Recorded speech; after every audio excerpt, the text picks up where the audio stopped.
Shanika, and welcome to day 2 of your Personal Power Challenge. So, today's manifesto is execution, no excuses. That's right, I want you to focus on executing the plan and no excuses.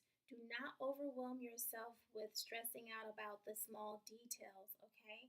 That's not important right now. It's all about putting the plan into action, all right? Executing it. So let's get started. First, I want you to do a needs assessment. What do I mean by that? I want you to identify everything that you are going to need in order to accomplish the goal that you have already set, okay? Make a list of the needs. Identify the resources you're going to need to get started. So if you're trying to start, like, say for instance, you're trying to write a book, outlining what your book is about, how many chapters you're going to have, the topics, just how many words you're going to write per day, your writing schedule.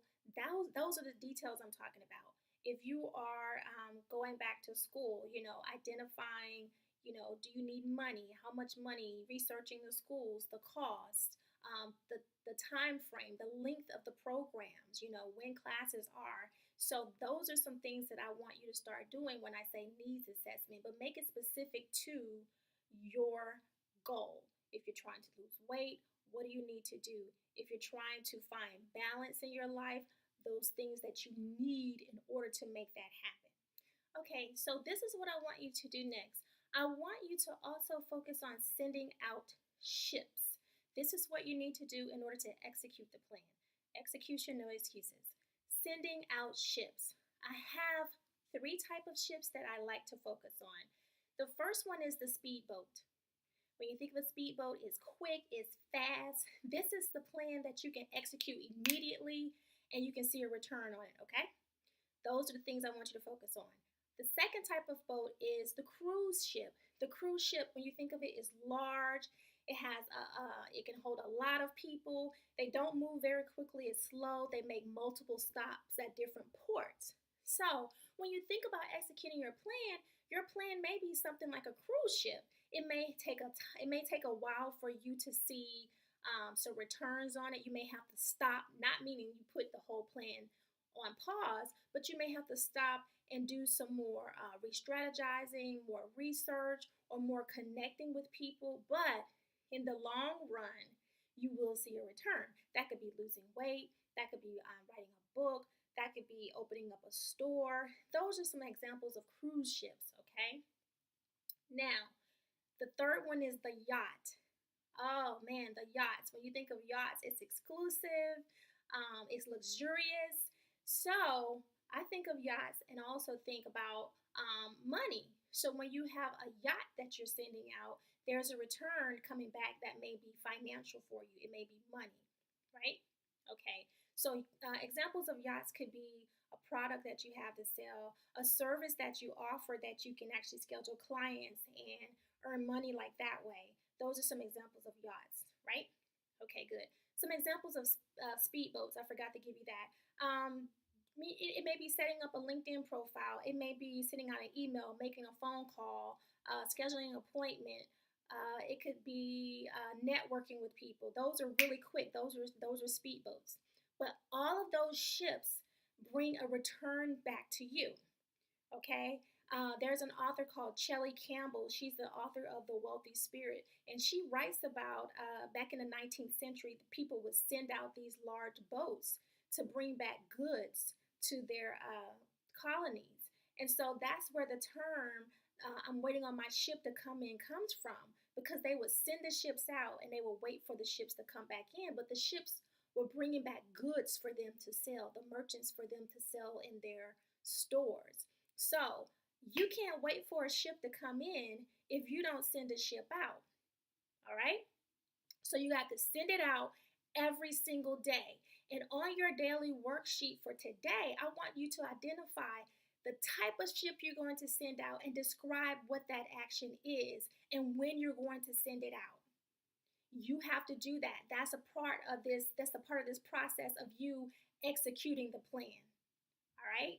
So make sure you get that homework done and make sure you post it in our Facebook group because I want to see your progress. I want to support you. If you have any questions, I want you to ask me those questions in the group so that I can help you, or maybe some of the other participants may have some information for you too. And this is where you guys can collaborate, because I'm seeing where some of you have some goals where you could possibly partner together, but you got to start talking to each other. Okay?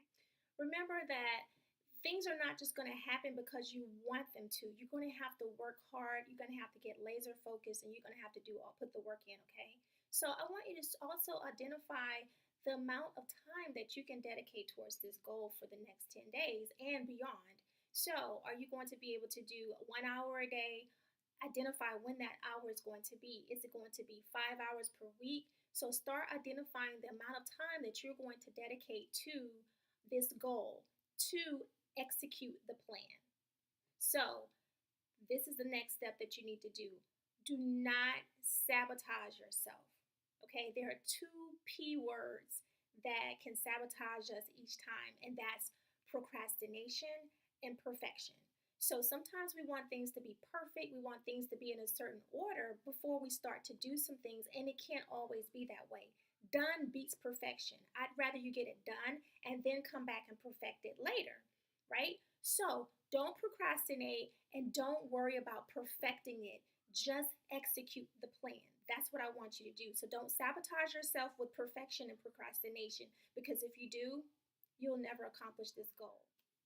What do you do when you have a roadblock? What if you come up against an obstacle and you feel like, you know what, this is too hard, I want to give up? Well, you know what I'm going to tell you? I am going to tell you, do not give up. Whatever you do, don't stop. You got to keep going, you got to keep pushing. And you have to ask for help. That's what you have to do. That's the first thing you need to do. Now, if you come across a roadblock, say for instance that it's financial, you're saying like, this is something I want to do. It's fine, I don't have the money to do it. The first thing you have to do is go around the roadblock and think of creative ways for you to make it happen. It could be where you want to go to school, but you don't have the money, but you may have to maybe be an intern. That's just an example. Or say, for instance, you want to start a business, you want to have your own store, but you don't have the money, you don't have the credit to get a loan, and you're like, well, this is what I really want to do. You may end up thinking, well, let me start something online. That may be something you can do.